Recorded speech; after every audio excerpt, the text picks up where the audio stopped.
Today on an all-new Dr. Phil, the rodeo queen who landed in an orange jumpsuit. I said, Mom, I'm in jail and I've been charged with murder. Falsely accused. Was this a drug deal gone bad? It wasn't like there was drugs all over the table. So you're really going to tell her that's okay? Now, If you roll with pigs, you're going to get muddy. her life is out of control. You're smoking during your pregnancy. My bean is happy. My bean's like, Let's do it. have a good show, everybody. Here we go. This is a safe place to talk about hard things. Stand by, Dr. Phil. I'll try to be an emotional compass and point you in the right direction. 5, 4. I am not giving up on you. Go, Dr. Phil.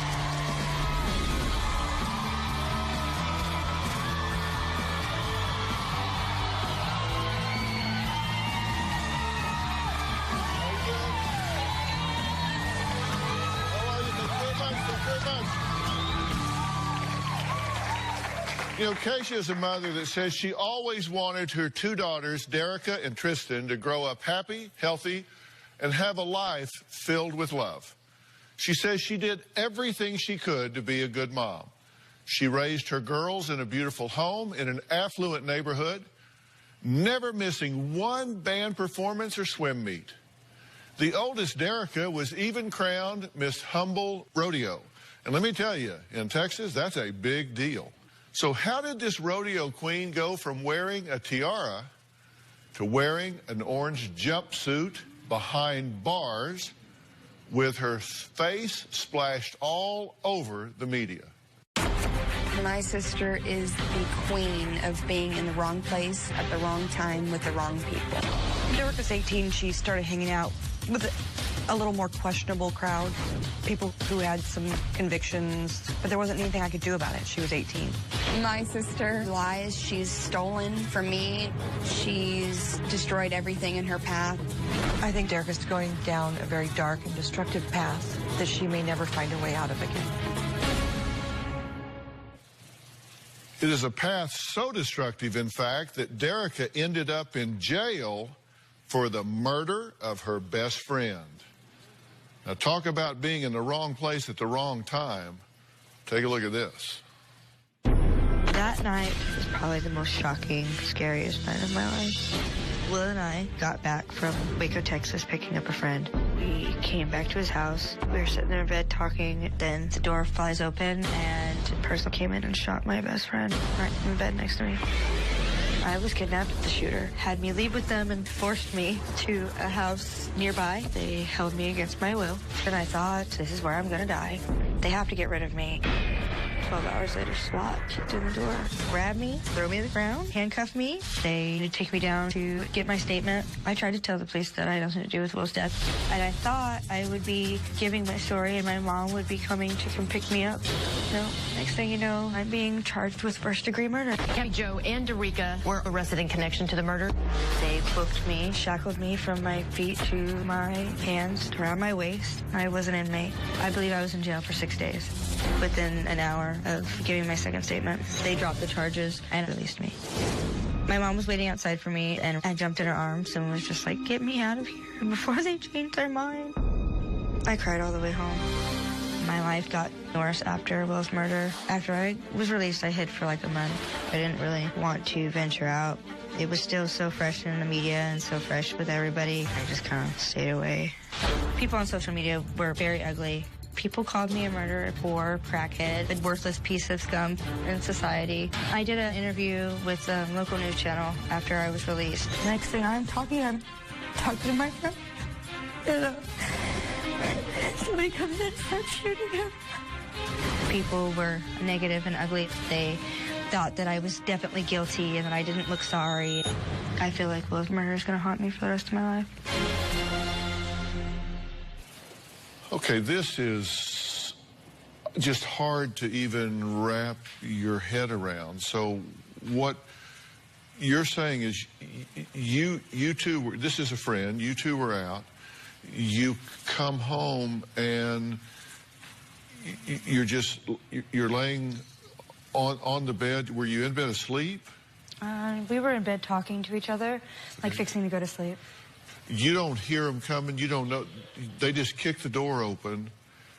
and start blazing away, start shooting. Yeah, like the door comes open and the gunshots were already being fired as the door came open. So you kind of, your brain can't compute really what's going on. All you just hear is this loud commotion, and you just see somebody, and you don't really, like, 'cause I guess you don't think that that's what's happening. So you're kind of just. Well, who would?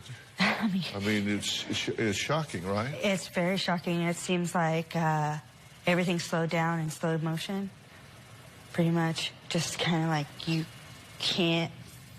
And how are you not shot? Because Willie saved my life.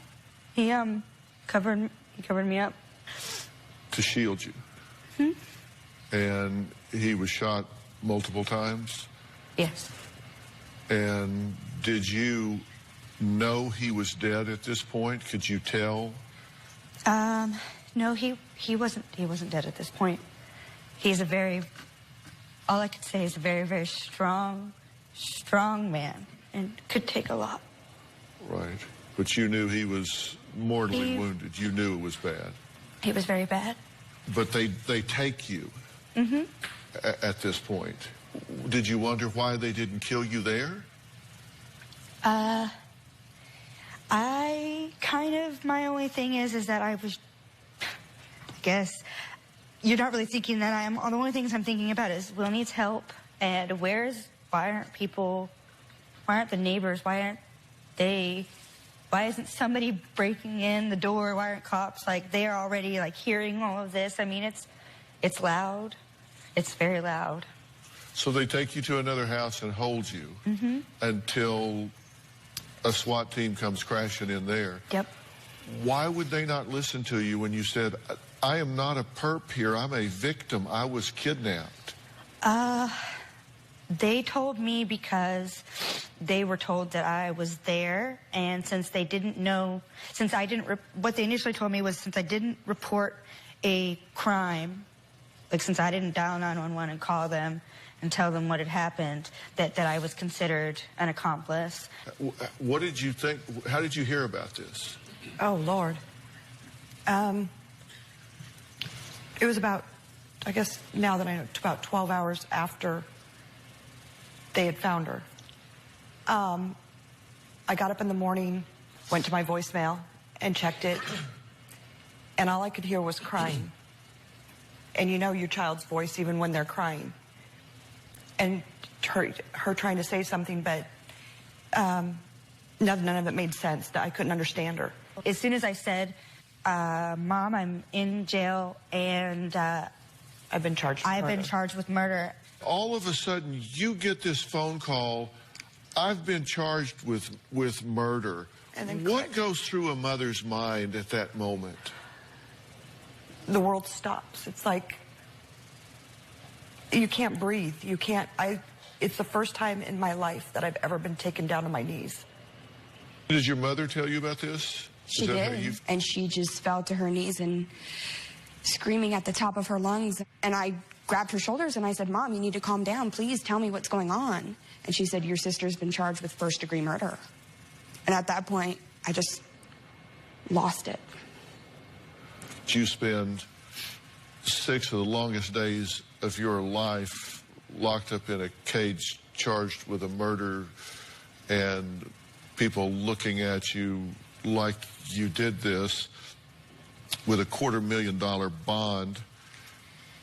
But as they sort this out, they determine that you didn't kill anybody, you were shot at, not shooting at anyone. Right. And essentially the charges are dropped and dismissed, and you are released. Yes. And at that point, you start getting a lot of social media backlash, right? You know, my sister and my mom tried to both tell me not to read the things that people said. Well, we scrubbed through that, and it was harsh. They started saying things, lying through her teeth. She's a murderer. Interrogate her more. She's a killer. Her story makes no sense. She's not innocent. Don't trust her. She's an addict and a liar. She needs to go down. Don't believe anything she says. You're guilty. Her parents paid for her freedom. She's trash. She's a party girl and a killer. Bought her innocence. I mean, you just got attacked by these people, right? Yeah, I did. Well, up next, Tristan says her sister's dangerous behavior started long before she was falsely accused of murder.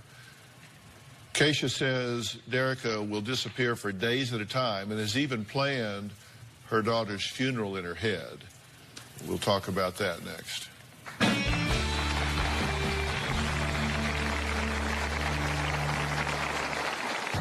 I was 14 when I started experimenting with drugs. My drug of choice was meth. This is hard to sit here and to go on national TV and say that you're a meth addict is a really scary thing. Tomorrow on an all-new Dr. Phil. She found flirty emails and much more. Glittered lip gloss, pink hair, a broken red fingernail. Is her husband a cheater?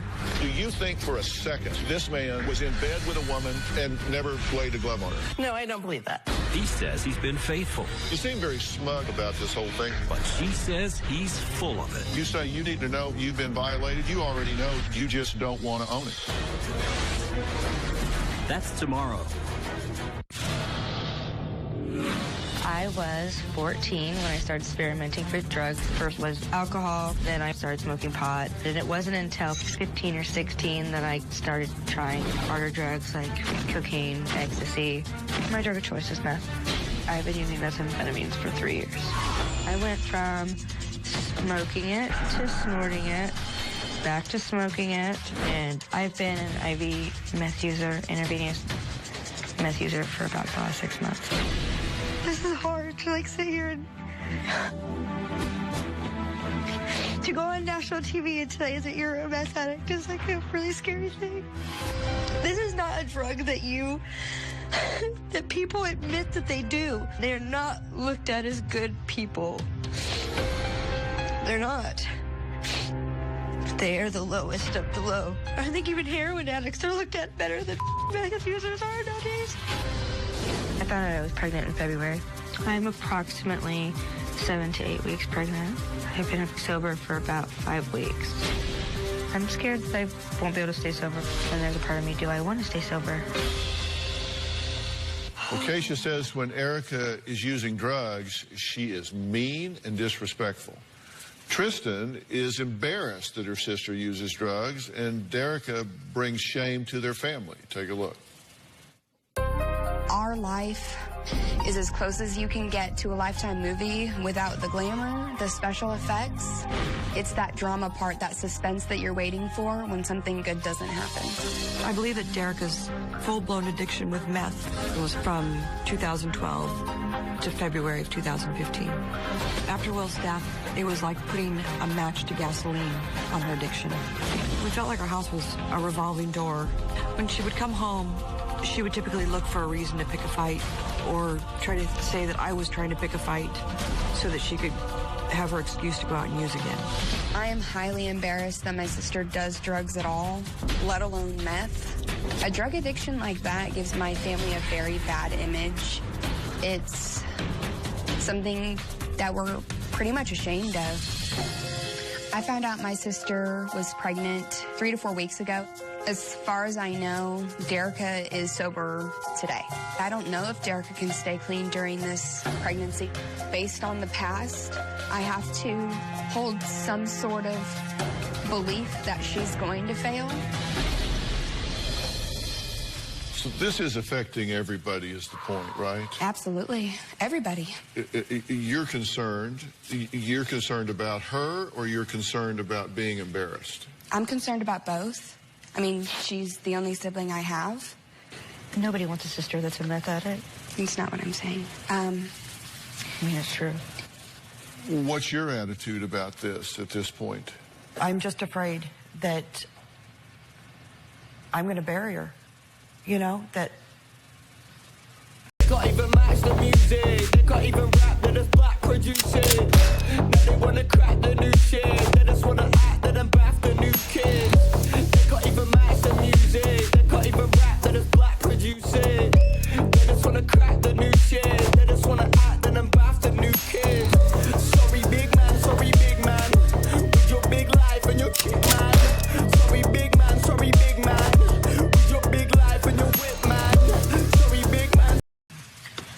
I'm not going to be able to say the right thing or do the right thing, get her the right help, whatever I need to do to save her life.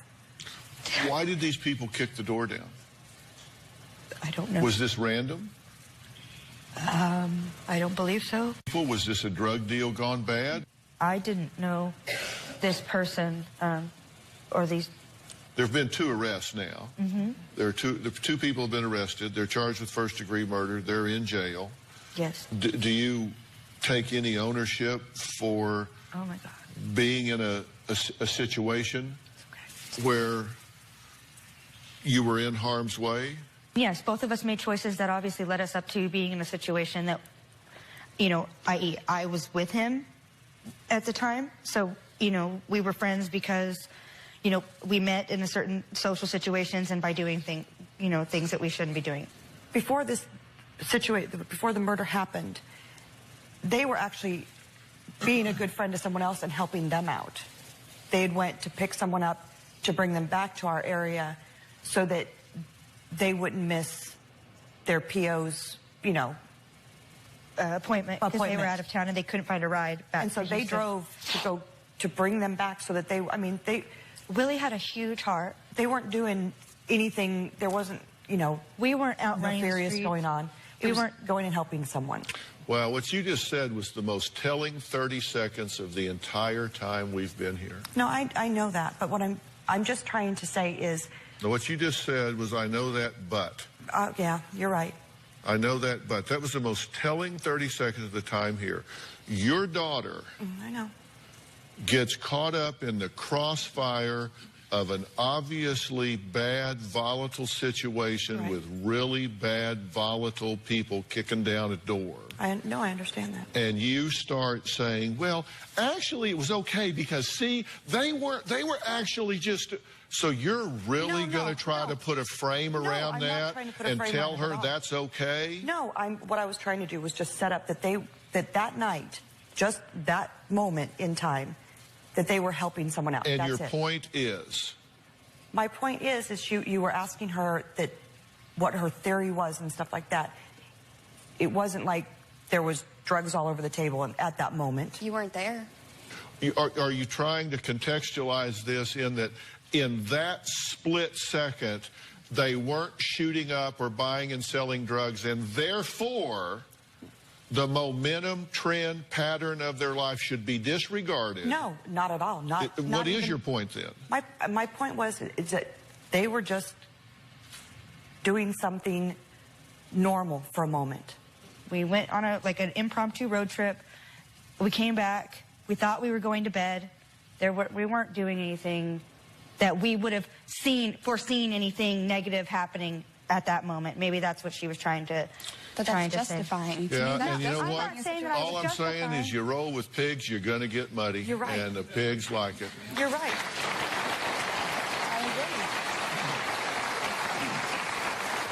Up next, Tristan says Derica knows exactly how to play their mom to get what she wants.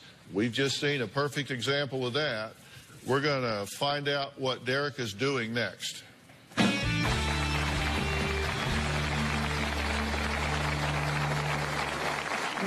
I tell my mom all the time that she's enabling Derica. We're always so scared that if we push her or make her do something that she doesn't want to do, at that moment she could leave again. It's kind of ironic to say, but she does get away with murder. Did you get married when you were both broke, but now your partner is really successful? Or is your partner already wealthy, but you're not, and you're getting ready to tie the knot? Well, if your partner has asked you to sign a prenuptial or postnuptial agreement, and now you feel betrayed and don't know what to do, then you need to email me at dr.phil.com, because we got some thoughts. In 2011, Derica was married. The marriage lasted a little over a year. I think the divorce had a lot to do with Derica going into harder drugs. She felt like a failure, that it was all her fault. That's when her drug addiction kicked in. Derica's had several miscarriages.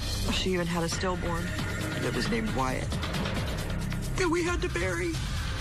I honestly think that the monumental moment when she started abusing drugs was when she lost her son.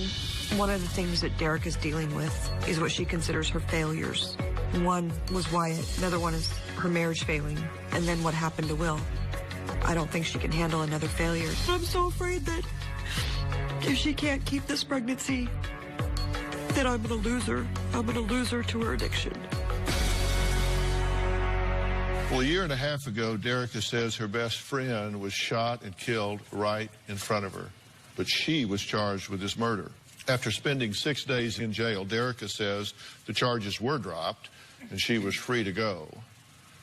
But when she walked out of that jail, she took a whole new set of problems with her. Derica's mom, Kasia, says since the murder, her daughter has struggled with drugs even more. Derica's sister, Tristan, says life with Derica right now is a nightmare and says their mom is a huge part of the problem. I tell my mom all the time that she's enabling Derica. She just doesn't see it. My mom lets Derica sit around the house all day, usually sleep. She doesn't really give her much to do. It's kind of ironic to say, but she does get away with murder.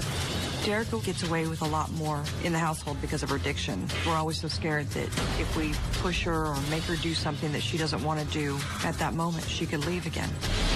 My mom bribes Derica a lot. It even happened today. In order to get my sister to come do the sit-down interview, my mom told her that for her doing this, that she would get her cell phone turned back on. I came here because I wanted to be here. I hate that I've made concessions because of Derica's addiction that I would never do for Tristan. I expect more out of Tristan than I do Derica. Boy, I'm gonna get bashed by Dr. Phil for enabling her. That's gonna be hard. I've dealt with a lot of addicts, and there's one thing you always look for that predicts whether somebody has a genuine chance to get better or not, and that's insight. Do they have truly the ability to have insight, to look at themselves and see what is really there, and do they have a willingness to be forthcoming? When she sat down and we started asking her questions, she was very forthcoming, and she showed some genuine insight into her self-destructive ways. And that suggests to me that somewhere in there is a very intelligent young woman that at some level gets it, and at some level wants the hell off of this merry-go-round. I really believe that. Yeah. Now, I also understand that there is a really big drug monster on the other end of that rope that's pulling her really hard, because there's a real big part of her that wishes the hell we would just shut up, leave her alone, let her go back in a room alone with her drugs, and just let her do whatever she wants to do. I get that too. I've seen that. But there's a point at which you've got to make a decision as to whether or not you're going to make choices, Mom, based on what makes you feel better in the moment, by allaying your own fear and anxiety of your daughter dying because of a choice you made, or you're going to make decisions that gives her a chance to get better. That's why I'm here. Because you hear this buzzword, enable, enable, enable. Enabling just means you reward bad behavior. Somebody does drugs and you say, okay, you can sleep here. Okay, I'll give you your cell phone. You have a bad policy for managing her, and you need to stop doing that or butt out, one of the two, because unlike you, I don't have a need to be loved by your daughter. This is your 6th pregnancy, according to you? Yes. You've had 1 stillborn and 4 miscarriages. Yes. But you're smoking during your pregnancy.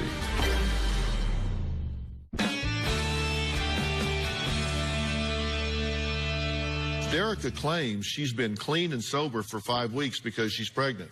I don't know whether she is or she's not. However, she hasn't been able to quit one behavior that could be quite harmful. Now, during the interview, Derica asked to take breaks quite often to go smoke. Now, just remember, we have said she's 7 or 8 weeks pregnant. She has been pregnant. This is her 6th time, correct? This is your 6th pregnancy, according to you? Yes. You've had 1 stillborn and 4 miscarriages. Yes. And you say this is not associated with your drug use, but because you have a physical problem. Yes. With incompetent cervix. Yes. Which is a very real thing. I understand that. It's not helped by certain things that you may do. Obviously. You're smoking during your pregnancy. You know, I mean, you've heard smoking's bad for you, right? Yeah. A few times. Mom, don't act like an angel. No, I'm not acting like an angel. You've done smoked it when I was too. pregnant Well, with both of them. I'm not. I mean, when you come to the Dr. Phil show, you sign a release that says you understand that you are in a taped environment. Right. No, I understand. At all times. Right. Take a look at this tape. At least I'm not doing meth. Right now, yes, and I am so proud of you. I mean, my bean is happy. My bean's like, I don't want to stare at you. Oh my gosh. What am I doing here? Oh, I feel like I want to grow up. My bean is happy. My bean is like, bring on the smoke. And she's having that conversation with who? Me. With her mother. Yeah. And you can contextualize this like you did the other. Nope, well, but she wasn't doing meth. Nope, not even going to try. Have you done meth once while you were pregnant? Before I knew. You remember what you said your biggest fear is right now? You told us in the interview?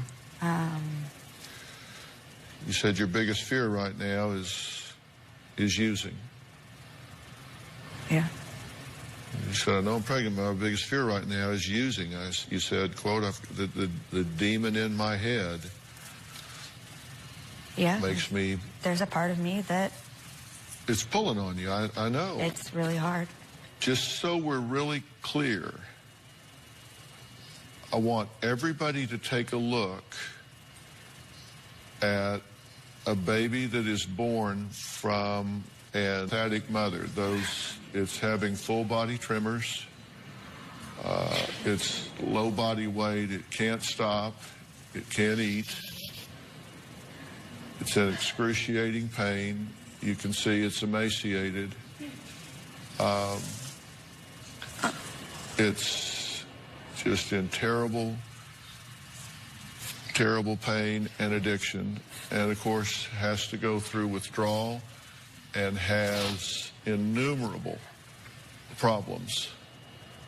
And, of course, the baby, you can't explain why it's hurting so badly. That is the reality. Up next, Tristan says she's done everything to be a good kid. She's in school, does her chores, pays her bills. Yet she says she gets no attention from her mom. You might be surprised to hear what Keisha has to say about it. And I'm going to start talking about what I think needs to happen to make this dysfunctional family one that has a chance of succeeding for everybody. We'll be right back.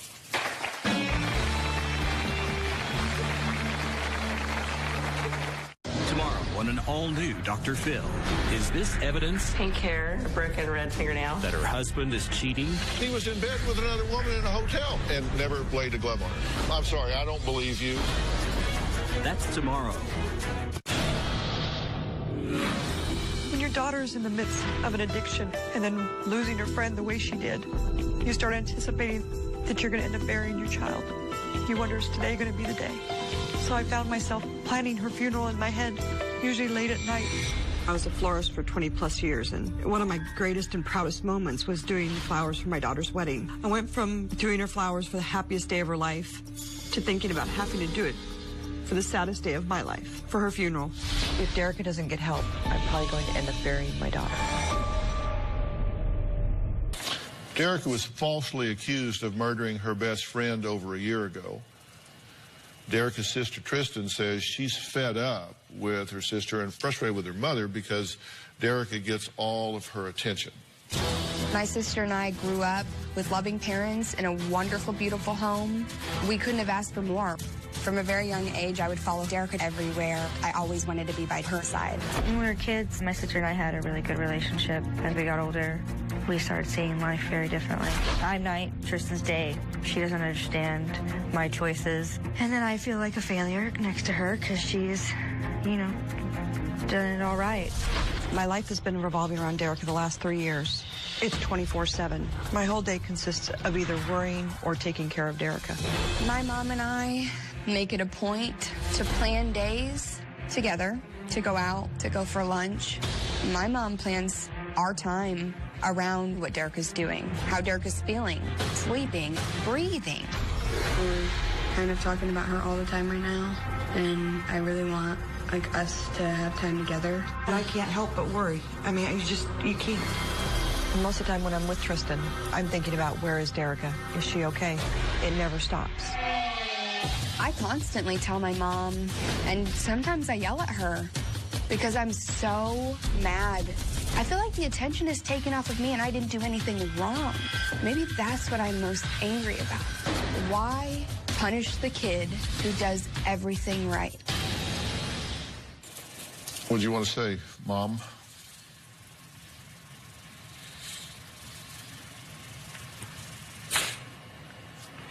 It's very hard. And I wish they would have given me a manual at some point on how to handle all this stuff. Tristan is amazing. I know this has affected her.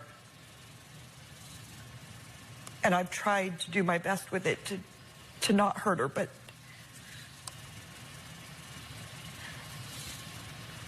I don't know how to fix it. I don't know how to do it right. I'm so proud of her. I'm beyond proud of her. I'm proud of her too. And like, I know I'm your big sister and you should be able to look up to me, but really I look up to you. And I hope that I get better so that I can be a better role model for you, because I haven't been, and I'm really, really, really, really sorry.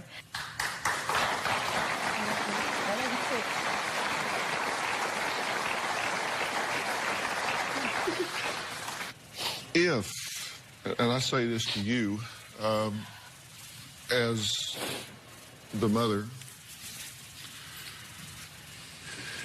if there was a formula, if there was a blueprint, a plan to turn this whole situation around and get this family ship sailing in the right direction,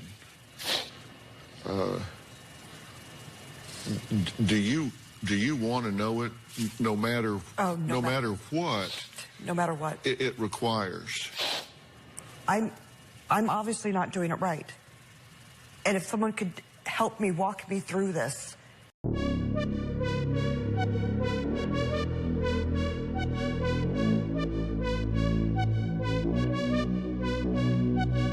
You look so international. Girl, what's your name? I have to know. Ain't no one else in your lane. Let's fill this car with gas and go. No hesitation, I'm on it. If that's the way that you want it, that's cool with me, so let's ride. Let's go somewhere that you lie. So that I could be a better mother. That, not to just her, but to definitely to her. In a hot minute. You've done a lot of really right things. But the question is, what do you do now when you're in some rough waters?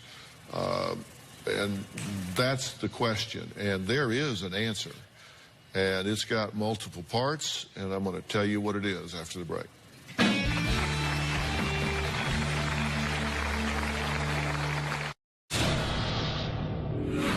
Will was wearing this bandana in the photos that I took of him before he was killed. I carry it every day, everywhere with me. I don't ever leave home without it. It's either in my purse, it's tied around my leg, it's wrapped in my hair, but it's always close by. I just think it's my little piece of him. He's always with me. I miss Will every day. There's not a day that goes by that I don't think about him. You know, first off, this was somebody that she did genuinely care about, right. Whether you call it romantic or just really good, deep, caring friendship, whether it was a drug bond or whatever, it meant something to her at the time. And to lose someone, you grieve that loss. To lose someone violently in your presence is a huge loss. And so she's grieving this. And for it to be happened with gunshots and then to be abducted and not know if you're going to be killed because she's seen these people, these things create a lot of anxiety. And it sounds to me that she is going through a tick list of PTSD symptomatology. I mean, if you look at the list of PTSD symptoms, dreams and nightmares, yes. Intrusive recollections, yes. Reliving the trauma as illusions, hallucinations, dissociative flashbacks at times, intense psychological distress at exposure to cues like loud noises or whatever. Those things trigger you, right. You have physiological reactions to the cues, avoiding thoughts or feelings or conversations, avoiding activities, places, or people. She absolutely withdrew for a month, is completely off the radar for a month. Feelings of detachment, irritability, or aggressive behavior. She says she either lashes out or goes into a fetal position and cries. All of this is going on. She is almost a perfect fit for the symptoms of PTSD. This has to be dealt with and treated, and it is not. Right. Then you started self-medicating. You went up dramatically, and you know, what is it you're self-medicating? Well, we said you're going through grief, you're going through depression. I think you're probably going through PTSD. You've got a high degree of anxiety that we've seen. I think you clearly have survivor's guilt. Why you survived instead of him? You're questioning that, right? Yeah. So, I mean, my God, how much can somebody take? Then they go, okay, I'm going to self-medicate so I can zone out and not think about this. Oh, I'm pregnant. I have to stop that. So now the coping mechanism I had, as self-destructive as it is, now that's gone. Now I have nothing. Okay, so now I can't do that. So now I'm just raw. I have nothing. I have all of these things, and now you've taken that away from me. Thank you very much. Does that pretty much cover it? Yes. How am I doing? Very good. If I run a red light, stop me. No. Very good. Coming up, something I discovered in Derica's pre-interview that has me very concerned. I'll tell you what it is. Plus, William's mom, Patsy, is here, and she has a very important message I want Derica to hear. We'll talk to her after the break.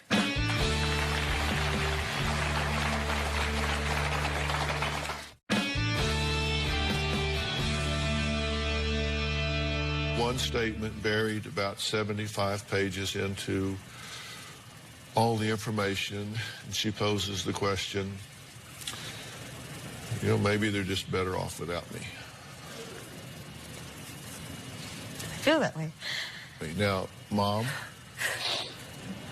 that's the #1 thought among people that take their own lives. You know, there's somebody here that certainly wishes, as a mother, that her child had a second chance. This is Will's mother, Patsy, and she's here.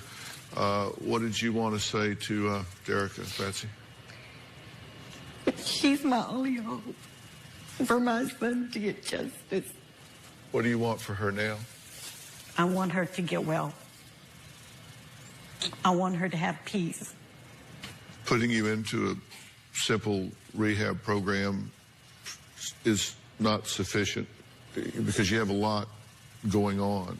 Anxiety and depression and PTSD, and some of these things are neurological, and that means that you need a multidisciplinary treatment team that deals with the neurology, the biochemistry, the psychology, as well as the addiction, all of these things that take all of this into account, as well as the pregnancy.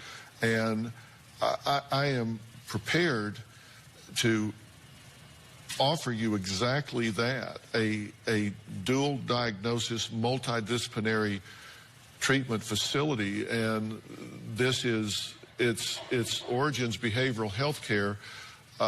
It hosts the nation's leading dual diagnosis treatment centers in Texas and Florida, and they have a sophisticated gender-separate and age-separate treatment programs that specialize in addiction and trauma. And trauma is so important here because of what happened to you, as well as other psychological disorders. Specifically, they have a program that's called Hannah's House, which is for women. And I think this is one of the most nurturing, loving, and supporting programs that I know of anywhere.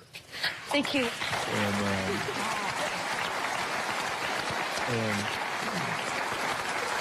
And I want you to do this for you. I want you to do it for your baby. I want you to do it for your family. So I'm making that offer. Will you do this and do it right? Yes. Yes, thank you. All right, I want to thank all of my guests today, and a special thanks to those at Origins. If you have a family member that's suffering from addiction or PTSD, log on to drphil.com for more information. We will see you next time.